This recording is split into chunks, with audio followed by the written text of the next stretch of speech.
Et je vais te dire quelque chose qui va te choquer. On ne devient pas riche en priant. On ne devient pas riche en jeûnant. C'est ton pasteur qui te le dit. Montre-moi quelqu'un qui est devenu riche en priant. Montre-le-moi. On devient riche en travaillant, en bossant. Le Japon, il prie Jésus. À Dubaï, on prie Jésus. Non. Ah. Donc pour être riche, ce n'est pas Jésus. Oh, vous êtes choqués les chrétiens. Les chrétiens sont choqués. Oh, Yesuka. Tu n'iras pas au ciel parce que tu n'as pas Jésus. Les choses d'argent, c'est autre chose. Mais pourquoi alors à Dubaï ils sont riches? Ils prient pas Jésus? Explique-moi, chrétien. Explique-moi. Tu as peur de réfléchir comme ça. Tu sais pourquoi tu as peur de réfléchir comme ça? Ça va te révéler que tu es paresseux. On devient riche en travaillant. Qu'on soit païen, sorcier, magicien, chrétien, travaille. Même celui qui a le fétiche, s'il ne prend pas les ballons pour dribbler, il ne va pas marquer, il doit travailler. Mais toi, tu pries seulement. La prière va aller étudier pour toi, va aller travailler pour toi, va aller te chercher le travail. C'est pourquoi tu es pauvre. La prière accompagne le travail. C'est-à-dire, avant d'aller au travail, je prie. Et je vais au travail. Je finis le travail, je rends grâce. Je confie mon travail à Dieu. Mais tu dois présenter à Dieu quelque chose.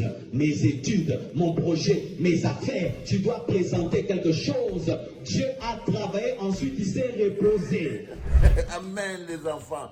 Je ne pouvais pas vous commencer ce lundi autrement. Avec de la bonne énergie. Avec la bonne énergie. On n'a pas une belle vie en priant. On n'obtient pas l'eau, le courant, l'électricité en priant, mais c'est en luttant, c'est en bossant. Bonjour mes très chers frères camerounais. Sérieusement, aujourd'hui, je suis très en colère contre vous. Parce que là, vous commencez à nous fatiguer en fait. Vous commencez à nous saouler. On ne peut pas se lever un matin, il y a le sujet du Gabon. On est resté, depuis qu'il y a eu le coup d'État, qu'est-ce qui vous dérange? C'est quoi votre problème les Camerounais? Vous avez un président qui a 90 ans, qui est mourant, qui est mongol, qui n'arrive plus à prendre des décisions, qui ne fout absolument rien à la tête de votre pays. Il ne reste même pas au Cameroun, il vit en Suisse. Le Cameroun est seul là-bas. Donc, depuis la Suisse là-bas, le gars là est tellement fort, sa puissance est tellement élevée que ça, il influence les Camerounais jusqu'à la moelle du c***. Vous savez pas de lui, hein? C'est sa princesse là qui a la grande touffe de cheveux là, qui l'a taché les Camerounais dans les cheveux de sa femme là. C'est pourquoi vous n'arrivez pas à vous libérer, vous avez tellement peur de lui. Vous enlevez Biya quand? Biya va encore gagner les élections. Biya a reçu à mettre Kanto en prison. Vous n'avez rien fait. Vous êtes combien? 32 millions d'habitants. Non, vous êtes une honte vraiment, mais pas possible quoi. J'ai jamais vu un peuple qui me fait honte comme le peuple camerounais. Voyez, je veux d'abord envoyer ce message au peuple gabonais, le peuple frère du Cameroun. Dans sa majorité, respecte le processus de transition au Gabon. Le peuple frère du Cameroun respecte même le seul fait qu'il y ait une autre personne à part la dynastie Bongo au pouvoir au Gabon. Le peuple frère du Cameroun se lève tous les jours et dit que Dieu bénisse le Gabon, les gars. Une fois que j'ai dit ça à mes frères gabonais, je peux revenir sur vous. Ce qui arrive aujourd'hui au Gabon est extraordinaire, les enfants. Les Gabonais sont tellement énervés qu'il y a une grosse cabale de faire battre les Camerounais au Cameroun. Ils ont encerclé toute une maison. Il y a une maison où les filles qui vendent le piment. C'était rempli quelque part à Libreville là-bas. Ils ont cassé la maison, ils ont chassé tout. Donc les filles quittent du Cameroun pour aller vendre le piment au Gabon. Regardez comment on parle de vous, ça ne vous fait même pas honte. Vous devriez avoir honte. On ne manque pas, les gars. Moi, quand j'écoute ça, ça me dérange beaucoup. Regarde-les bien, Manaouda Malachi. Regarde-les bien. Ce sont tes frères, tes sœurs, tes mères, tes cousines, tes tantes. Les enfants partagés, je veux envoyer un message précis à M. Manaouda Malachi. Les gens bagarrent sur l'eau. Chacun cherche à appuyer son eau. Tantôt Mouyenge, regardez, quand on parle, vous dites non. Quand on vous parle, vous dites que les gens dérangent, les gens sont des rebelles et autres. Voyez vous-même d'abord, les femmes là bagarrent sur le puits. C'est le puits, ce n'est même pas un fourrage.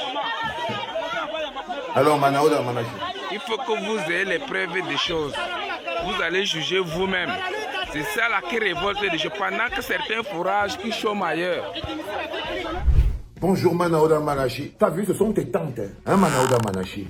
Ce sont tes tantes, tes cousines, tes oncles. Tu crois qu'ils sont en train de faire quoi? Les affaires, quand je lance comme ça, vous êtes déjà en train de partager. Tes oncles et tes tantes qui sont autour là. Tu crois qu'ils sont en train de se le voir bébé? Tu crois que c'est une mine d'or? Oui, c'est l'eau. L'eau a la valeur de l'or. L'eau a la valeur de l'or. Mais toi, tu leur offres les billets pour qu'ils aillent au stade. pour aller supporter les Lions. Quand ils ont fini de regarder le match, comme tu leur as donné les billets, ils sont rentrés, la poussière, ils ont transpiré, tout ça là. Ils partent dormir sans se laver, sans eau à boire. Du coup, le gars il dit mieux je bois un verre de Bilibili parce que vu qu'il n'y a pas l'eau, on va faire comment? Il faut un liquide dans le corps. Du coup, les gars se réadaptent. Quand il n'y a pas l'eau, on boit quoi? On boit le Bilibili. Et dès qu'on boit le Bilibili à la place de l'eau, on n'a même plus la force de demander l'eau. Ça prend la place de l'eau et quand tu emploies au Bilibili, même si l'hôpital ne fonctionne pas, ce n'est pas ton problème. Dans la nuit du 21 au 22 septembre, les opérations commando ont commencé. On a appelé le professeur Foguet parce qu'on estime, et peut-être à juste titre, que Foguet est l'une des éminences grises du MRC. On a attiré le professeur Foguet dans un traquenard.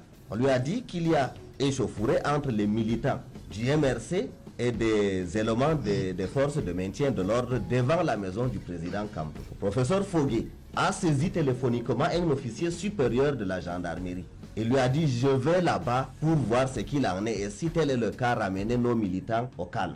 C'est comme ça qu'on a attiré Foguet pour se rendre à Santa Barbara et dès qu'il est arrivé, on l'a capturé. Au petit matin, de grand matin, le 22 septembre, des éléments de défense et de sécurité ont encerclé la maison de Bibounissa alors qu'il s'apprêtait à aller acheter du pain pour sa maisonnée. Le coordonnateur national du MRC, Pascal Zamboué, dont la femme vient d'être sauvagement assassinée à Yaoundé, il y a moins de 10 jours de cela, les 3 personnes qui, à tort ou à raison, sont considérées comme l'ossature du MRC. Voilà comment elles ont été capturées, gardées pratiquement au secret et en fin de compte condamnées à 7 ans d'emprisonnement.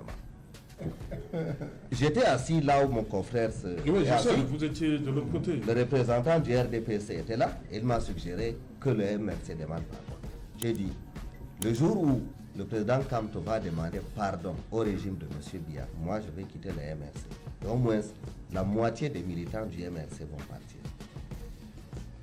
Quand on s'engage pour une cause juste, on doit être en mesure d'en supporter toutes les conséquences. On ne va pas continuer à porter les ossements de Jeanne d'Arc, les ossements des martyrs. On ne va pas continuer à vénérer les Mandela, les Kadhafi, tout ça. Et qu'on nous demande aujourd'hui d'oublier ce qu'un sage avait dit. Il avait dit, celui qui est prêt à renoncer à un peu de liberté pour de la sécurité n'aura au final ni l'un ni l'autre. Tant qu'on acceptera la compromission pour sauvegarder notre petit confort bourgeois, notre nation s'enfoncera de plus en plus.